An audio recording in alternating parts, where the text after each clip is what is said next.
Not a normal episode. New York has a way of chewing people up, but sometimes if you're bold or just stubborn enough, you carve out a corner and make it yours. Josh Suggs did that with a park bench in Washington Square. No office, no overhead, just a mic, a camera, a relentless need to create. He didn't wait for permission. He walked 20,000 steps a day and built a business by talking to strangers. This isn't a case study, it's a street story. And it might be the most honest thing you hear all week. So, dude, I think I saw your content retweeted somewhere, and I thought what you were doing was really interesting. It's like you have a modern agency around street style interviews that basically make really great performing ads for business and Shopify brands in general, right? Yep, exactly. Tell me kind of how did this start for you? Like, and also like, how'd you get started? So I don't know if you're familiar with Tab's chocolate. Yes. It was like the viral like sex chocolate that you Yes, I've seen all the ads, yeah. So Oliver Bricado is like one of my best friends in the world. Okay. And really like gave me my start, in all honesty. Yeah. After my freshman year of college, he called me and was saying, I'm going to start this brand called Tabs. Do you want to come to Miami with me and help manage the affiliates, the creators? At the time, I didn't even know what UGC content was. Okay. I barely knew what e-com was, but I was just like, hey, this is better than just sitting around my house all day trying to find a job in my hometown. Yeah. So ended up moving to Miami with him. We lived in Brickell. Oh, and cool. I really got exposed to this whole world of e-commerce and agency, like this whole world. It's Money Twitter. Mind. It's called Money Twitter. Money Twitter, yeah, exactly. Yeah. I got exposed to this whole world. And I ended up going back to college after that. Then about a year ago, funny enough, Oliver asked me, he said, hey, like this street interview guy is making street reviews for one of our competitors. Yeah. I was a SAS at the time. Would you want to do this for my SAS study buddy? Huh. And I was abroad in college. Yeah. And I was like, he was like, I'll pay you, I think he said $2,000 for 30 street interviews a month. Oh, wow. And I was like, absolutely, I can do that. Like, no problem at all. Right. And I was like, are you just doing this because like we're friends and you're trying to help me because I'm in college? He's like, no, like $2,000 for 30 unique street interviews is a bargain. I was like, what do you mean it's a bargain? It'll take me 2 hours, 3 hours to do. Yeah. And I was just, my mind was blown. And there was nobody really doing this. Yeah. So I started while I was abroad in London. Yeah. And I went out outside of people at the London School of Economics, just asking them questions. Yeah. And I was terrible. I sucked. I was really bad. I know, we can put some B-roll in my old videos. Yeah. They were so bad. So then I ended up coming back from abroad. I was about to start my marketing internship here in New York City. And Oliver said to me, he goes, listen, like there's a pretty big market. I know a lot of brands would want these street interviews. Yeah. You should not do your corporate job. Yeah. I'll put up a tweet for you. And we could probably get you a few brands just right off the bat. Yeah. And why don't you start just like do street reviews for brands? Yeah. And at the time I was like, it sounds like a really good idea, but I've never run a business before. Right. I've never, done I worked with him at Tabs. Right. But he was running the business. I was still an employee there. Right. And then I ended up sneaking backstage at the Logan and Jake Paul, the Jake Paul Mike Tyson press conference. Okay, yeah. With Oliver, actually. Yeah. And we also told them the idea. Yeah. And they're like, you got to run it. So that night, I was supposed to start at 8 a.m. the next morning. Yeah. Or I can't say the company name. That night, I emailed the company I was supposed to work for. Yeah. I was supposed to start the very next day at 8 a.m. Yeah. I said, hey, I can't come in. I'm going to chase my dreams. Yeah. And being a social media creator and making content for a living has been my dreams since I was a kid. I used to be a magician. I've always wanted to be an entertainer. Okay, cool. And that day was my first day. I hit Union Square, and I just started streaming for brands that you've never heard of. Yeah. And they would pay me. So Oliver put a tweet up for me. It got me 3 brands, I think. And those brands like, hey, why should we trust you? Right. So I was like, you can pay me after. I'll do 30 videos a month. I'll do all the editing. I'll do all the posting. I'll do everything. Oh, dang, dude. And I just gave them an insane deal they couldn't say no to. Right. And I just started hustling every day. Just running up to people. I had a camera guy following me. Yeah. And we just take a gum brand out of the backpack, have someone react to it. Yeah. Next brand. And I just did that. And after a week, they were like, hey, my buddy wants this. Can you do this for them? Yeah. And he's like, hey, my buddy wants this. And then I had another brand. His name was Zane or Zen. Yeah. Zane the H Street. I don't know. Zane, he's on Twitter. He's like the TikTok top guy. Yeah. Zen was a really big part of my success as well. Yeah. Because he started tweeting those videos. Yeah. Then I also had a friend, Matt Epstein. And Matt Epstein is also a big Twitter guy in this space, has his own agency. Right. And he introduced me, Oliver introduced the two of us. Matt started staying with me at the time, and he started helping me and like, retweeting my stuff. So every single day, I basically would give people like discounted rates. Yeah. And would do like pretty much like influencer marketing. Yeah. So like I would give like Zen, he would just tweet my videos and tag me. Yeah. Matt Epstein, like one of my best friends in the entire world, Yeah. would retweet my videos. Yeah. And it went nuclear. Oh, man. And like pretty much every single day, I had a new brand just DMing me. Nice. And it wasn't an agency, right? Yeah. I was just a UGC creator. Yeah, just a freelancer. A freelancer. And I like would charge like, you know, $100 a video to like for a fully produced, fully edited stream reviews delivered to them in a Slack channel. Right. And I just hit it every single day, 7 days a week. And I didn't even have Wi-Fi to like upload the footage. Yeah. So I would go to an Apple store at like 8 p.m. I'll put the SD card in like an Apple computer, send it to my editor Kamika in Croatia. He would then edit all night. I'd wake up with finished videos, and then I'd just go back to the park. And it was just this conveyor belt. It was like film all day, tweet the videos, go to the Apple store, upload it to the Apple store. And we had over like 80 brands reach out to us over that summer. And then I went back to college. At college, I kept having brands hit me up. Right. You're like, And I was like, why am I? So yeah, I was a marketing major. I had 8 classes left during my senior year. And so Monday, Tuesday, I would go to classes. Tuesday night, I'd fly to New York City, sleep on Matt Epstein's couch. Matt's also like a massive reason why I'm here. He let me take his couch. Right. And he just helped me like turn this into an agency. Right. And I would film then like Wednesday to Sunday here in the park. Yeah. Sunday night, fly back to college. And I did that for about a little over a month before I was like, okay, this is like massive opportunity. Nobody is exploiting this niche to this extent. Right. I have to capitalize. Dropped out of college, moved into Matt's apartment, took his couch for over a month. Yeah. And just started stream reviewing every single day and building us up. Wow. That's amazing. And kind of talk about like, I mean, are you focused mostly on any type of brand, or is it mostly like Shopify e-commerce specific? So at first it was like any brand. Like we did, like I did women's jewelry brands. At first it was anything. Now we're like moving to like CPG and brands that like, you can like get a reaction to. The bread and butter here is like, and like why the street review is the future of advertising, the future of UGC. Like at Tabs, you know, Tabs is one of the first like brands to horizontally scale UGC creators. Yeah. But it was that first wave of UGC. Yeah. These street reviews are like the next level because ultimate authenticity and ultimate social proof. Yeah. Have you done any salsa yet? Salsa, have not done salsa. Okay, I gotta send you some salsa then. Send me some salsa, let's do it. Yeah. But any brand, so like a bread and butter for us is like a brand like Hop Water, or a brand that someone can like actually try, smell, react to. Well, that's a bread and butter. We do SaaS, we do software, we do apps. Those have to be a little bit more scripted. Yeah. But the best is like when we can just like have someone try it and then they sell it to us. We don't have to do the selling. Yeah, I love that. That's awesome. Yeah, and our product, you can smell it, you can taste it, you can experience it. It's mild, medium hot, extra hot. Awesome. So I mean, give out some chips with it. Exactly. Sign the chip brand also. Yeah, exactly, right? Yeah, that'd be awesome. So if there's any chip brands that want to partner up, let me know. Let me know. Well, that's awesome. So talk about like any struggles that you kind of had. Was it? I mean, it sounds like you went from 0 to 100 pretty fast. I mean, what struggles have you kind of faced? Totally. And let's kind of sit over here for just a moment. Like endless. Yeah, I just gave out the highlight reel. Yeah. Yeah, I mean, talk about kind of like some struggles that you've had. Yeah, so the biggest struggles here were, I mean, like endless. I kind of just gave out the highlight reel. But the biggest thing here was this isn't a business. Yeah. There was no business here. Like when I left college, it was me and a phone and a microphone. Yeah. Like there was no creative strategist. I had no team. Yeah.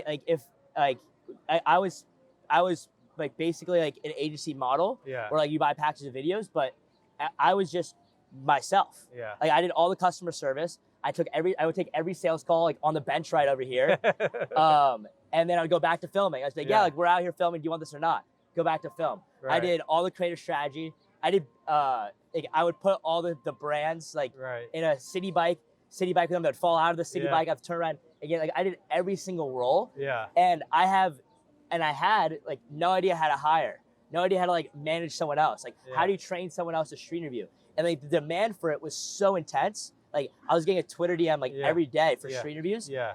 That it was like this, like I would then go try and hire someone like, hey, like I need you to like learn how to street interview. Yeah. And they would suck at it. They wouldn't show up, and they wouldn't, and like we couldn't. And then I would like try to get them to go out and street interview, and then they would like see what is involved. Like you have to be on. You have to be like going to talk to strangers, and like every single person would quit.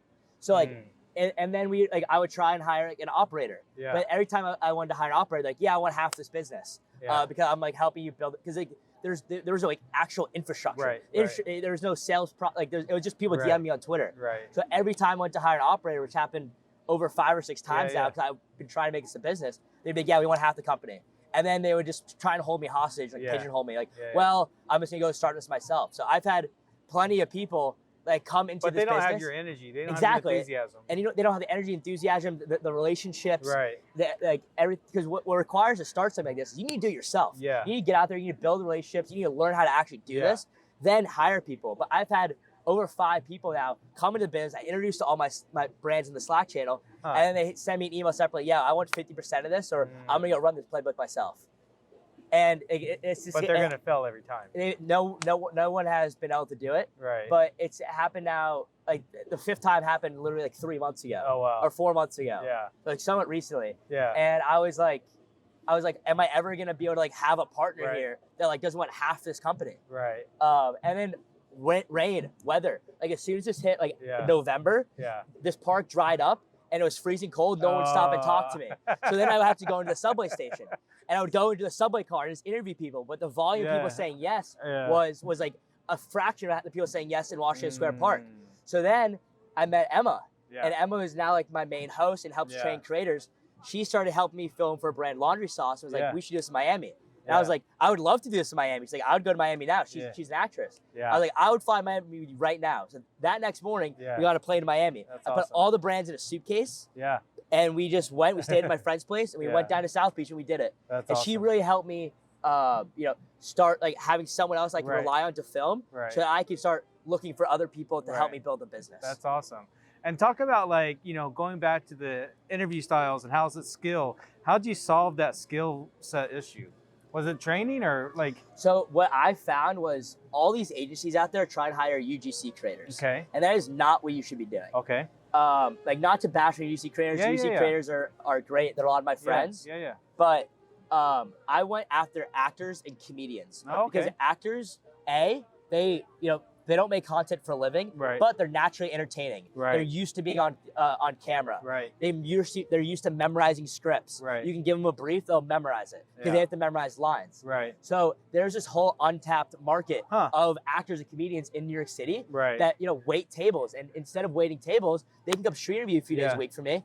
And it's a win-win scenario. That's awesome. So that was the niche that I tried to exploit, and so now we have about a dozen actors now. We have over 10 people coming every week to audition to be street interviewers. Really? Yeah. Is that, that just sounds like such a, and especially just the ability to have the flexibility as an actor to not be, like say you're waiting for like a callback or something. And you're got a shift that you got to cover. Like this, I'm sure this is a little more flexible. You have a talent pool you can kind of, exactly. It's all almost kind of though, like too, like they could probably cover each other's shifts too. But I'm sure it's a lot more profitable than waiting tables, though. Yeah, exactly. And also, they can do it. For them, it's more fun. Like they like being on camera. Well, they're perfecting their craft. Exactly. And then they can also do it. Like they send us like, hey, these are the hours, the days we want to shoot. Like 2 weeks in advance, 1 week in advance, so we can plan the content calendar. But for them, it's not like they're begging to get more hours at a service job. Like, you can film as much as you want here.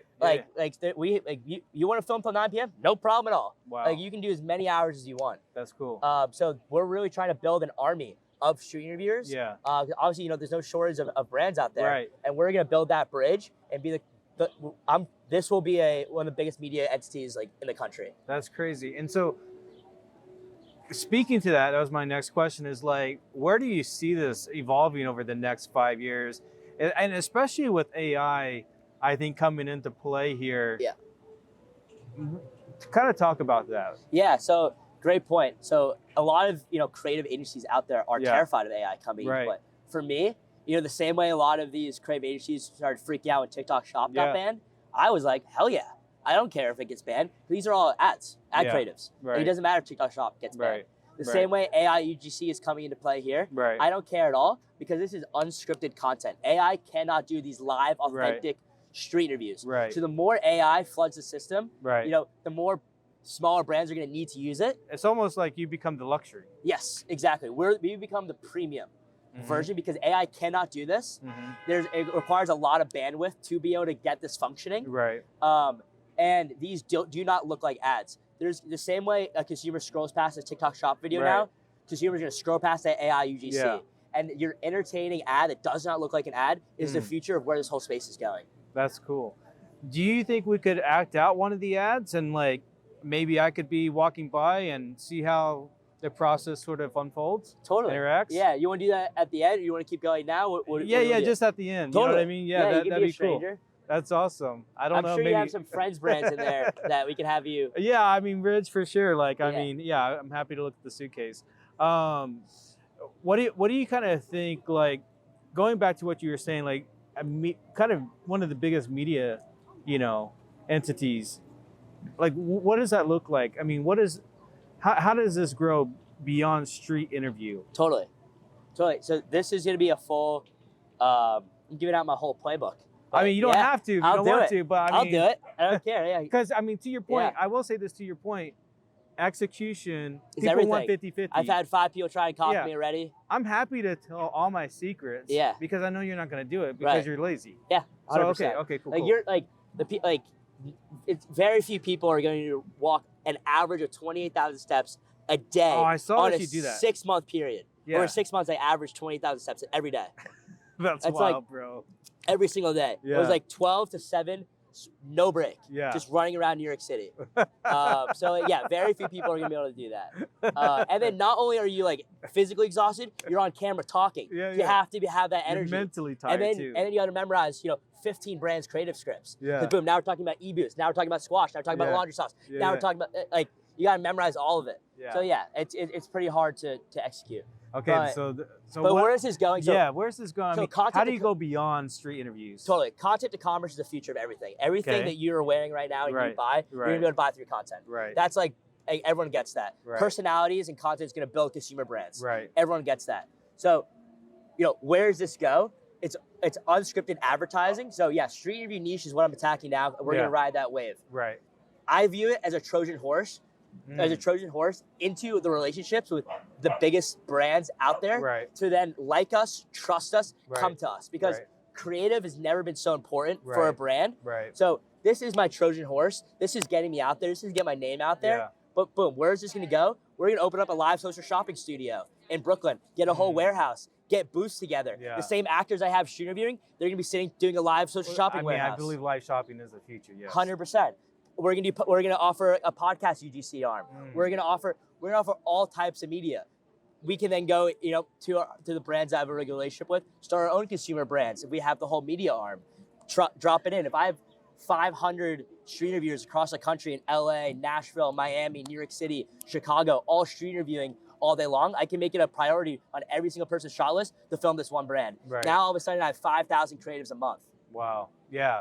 Creative is important. I post about 700 pieces of organic content a month, and people are like, how do you do that, right? Because you got to have the content system in place to really kind of grow, and you have to actually, I don't think AI is going to actually be a net positive for like just more content. It's more of what you're saying, which is like the actual it has to feel human. It has to have a story. 100%. And that's why social media is so powerful, and everyone's moving away from mainstream media because no one trusts mainstream media. No one trusts your old commercials. Nobody trusts it. Like people trust human, authenticity and real connection. That's why the rise of this whole influencers and social media is so powerful because you trust it. Like people trust Joe Rogan more than Fox now. Fact. That is a fact because Joe Rogan. You can watch Joe Rogan sit and talk the same way, not to get political, but politicians are going to have to do long form podcasts Right. in the future for the next campaigns. Right. They just will. They won't just be able to do mainstream media anymore. Right. They can't ignore this circuit. Right. And in the same way they can't, brands are not going to be able to ignore this circuit either. Right. So this is the future. This is where everything's going. And I'm building the infrastructure, the team, and relationships to be the biggest media conglomerate in the country. All right. So let's break down the process of why this works. Yep. Real quick. What is the secret sauce of like someone just walking by, you have your talent, interact with them. Yep. What do you think about that relationship makes it engaging for people to watch?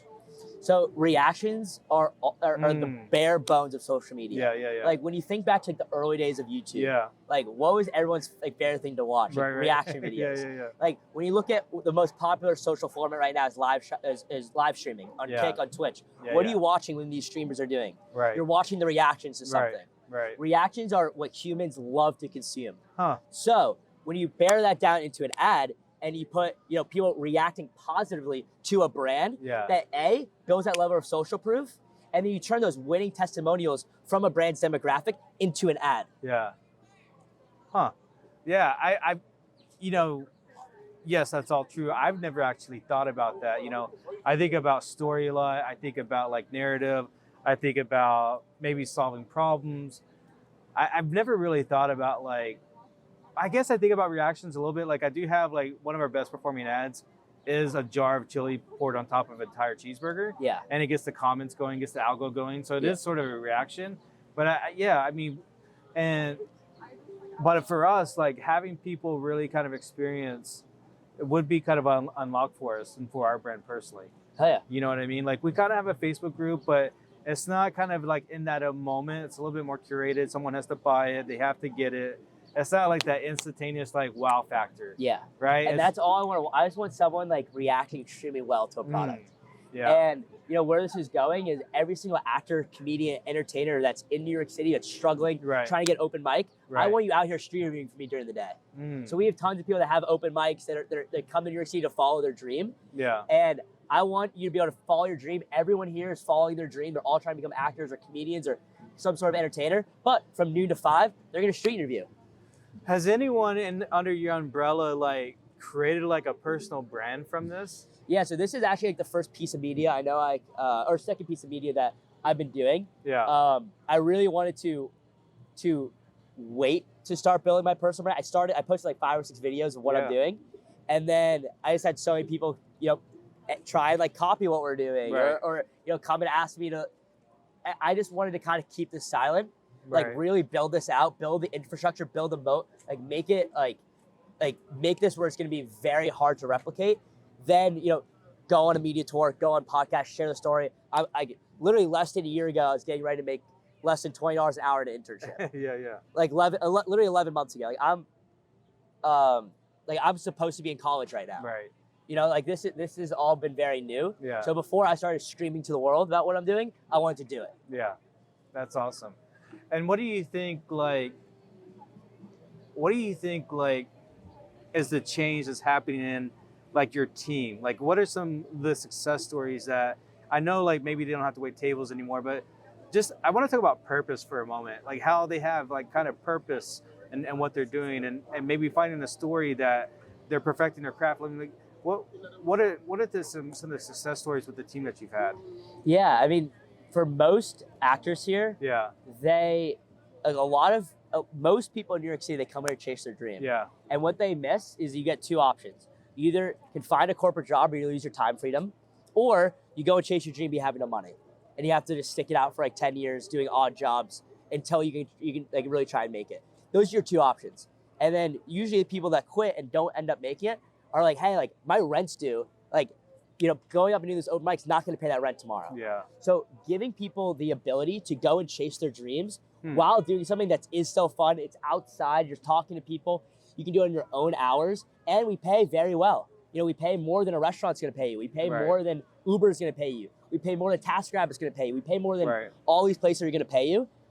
Has now allowed people to have time freedom, have like more clarity of like, I can rely on this income for me to really focus on my dreams. I'm not doing this. Yeah. And that kind of backbone is what makes a lot of these active comedians keep coming back to us and referring us. We also have a referral program. That's cool. So like if you have your that's how I was able to build the web. Yeah. It was like we said, like, listen, if you have a friend that wants to do this, we'll give you an extra like 5 hours of work. Yeah. And then if they want to stay for more than a month, we'll give you another 5 hours of work. That's cool. So it really just incentivized people and we got the ball rolling. Yeah, that's really smart. I really kind of like, you're very much an outside the box thinker and a very creative thinker. Yeah. There we go. Awesome. Cool.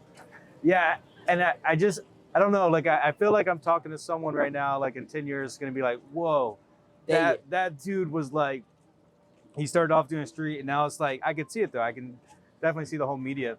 So if friends are interested, like where can they find you? How did they get in touch with you? Totally. So our website's the203media.com. Just like any good, I'm Josh Suggs. You can go on my Twitter. It's the203media.com. But just like any good agency, if an agency has a horrible website, it's a good sign. Okay, good. So like I haven't updated my website since like 3 weeks into me starting when it was me in a park. It's still me from like last June. Yeah. I even have actors on the website. Yeah. But like any good agency owner will tell you, like if you're focused on the website, you're not a good agency. So if you do go to my site, you see it's just me. That's because I made it a year ago. Yeah. And this is 100% referral based. So I never felt a need to make a good website. Yeah. But we'll change that in the future. Yeah. But I really appreciate those kind words. I mean, we're less than a year old, or a year 1 year anniversary is in like 3 weeks. Yeah. But yeah, I'm really excited. And I just feel so grateful that I get to do something that I'm this passionate about. You can hear how enthusiastic I am every day because I see it. Like the vision's for crystal clear. Yeah. It's about building the team, getting everything in place to be able to execute. Yeah, that's awesome. Well, congratulations on all your success. I know you have a bright future. Not every success story starts in a WeWork. Some start in the cold, with cracked sneakers, a half-dead battery, and a dream too loud to ignore. Thanks for listening to something a little less polished because the good stuff rarely is. Big thanks to Sinlane for backing the show. Email and SMS, built for those who actually give a damn. And to you, thanks for showing up. We'll see you next time.